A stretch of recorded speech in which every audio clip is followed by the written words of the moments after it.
이번 주는 고린도전서 1장부터 고린도후서 6장까지 읽어주시면 됩니다. 고린도전서는 바울의 인사와 감사로 시작됩니다. 고린도 교회에 나타난 파벌과 분쟁에 대해서 언급하며 하나님의 능력과 지혜이신 예수 그리스도를 말합니다. 바울은 십자가에 못 박히신 그리스도만을 전하며 하나님의 지혜를 성령께서 주신다고 말합니다. 너희는 세상에 속해 있는 사람들이지만 너희의 몸은 하나님의 성전이며 자신을 속이지 말고 자랑하지 말라고 말합니다. 그리스도의 일꾼은 충성해야 하며 자신을 본받으라고 말합니다. 음행한 자를 쫓아내며 음행하고 부도덕한 형제들을 심판해야 한다고 말합니다. 교회의 문제를 세상 법정에 내놓고 송사하지 말며 자기의 몸을 하나님께 영광을 돌리라고 말합니다. 결혼에 대한 여러 문제를 의견으로 제시합니다.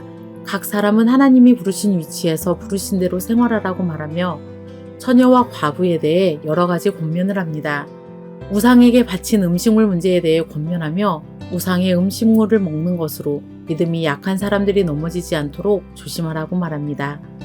바울이 가진 사도로서의 권리를 말하며 자신은 복음을 위해서라면 무엇이든지 한다고 말합니다.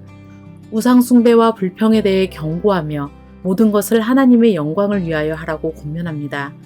여자가 머리에 수건을 쓰는 문제에 대한 의견을 말하고 성만찬을 남용하는 것을 지적하며 성만찬을 제정하고 합당하게 참여하라고 말합니다. 여러 가지 성령의 은사와 능력을 말하며 몸은 하나이지만 지체가 여러 가지이듯이 우리는 그리스도의 몸이며 모든 사람은 지체라고 비유합니다. 성령의 은사로서 사랑에 대해 설명합니다. 방언과 예언의 은사에 대한 바울의 의견을 말하며 방언과 예언은 교회 안에서 질서 있게 행하라고 권면합니다.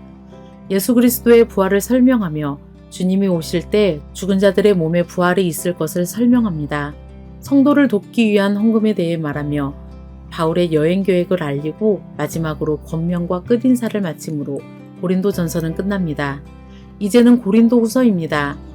고린도 교회에게 인사하며 환난과 고난에 대한 위로와 감사를 전하고 고린도 교회 방문을 연기한 자신의 계획을 설명합니다.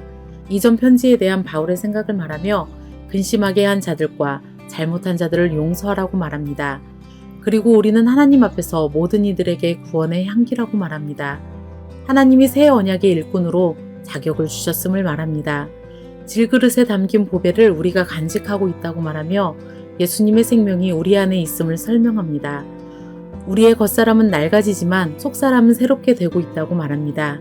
믿음으로 살아가는 삶을 말하며 우리가 행한 대로 보응받는다고 말합니다. 그리스도 안에 있으면 모두가 새로운 피조물이며 우리는 화해하게 하는 직분을 받았다고 권면합니다. 하나님의 은혜를 헛되이 받지 말라고 말하며 바울은 자신이 당한 어려움을 말합니다. 믿지 않는 자와 멍에를 함께 매지 말라고 당부하며 우리 몸은 하나님의 성전임을 말합니다.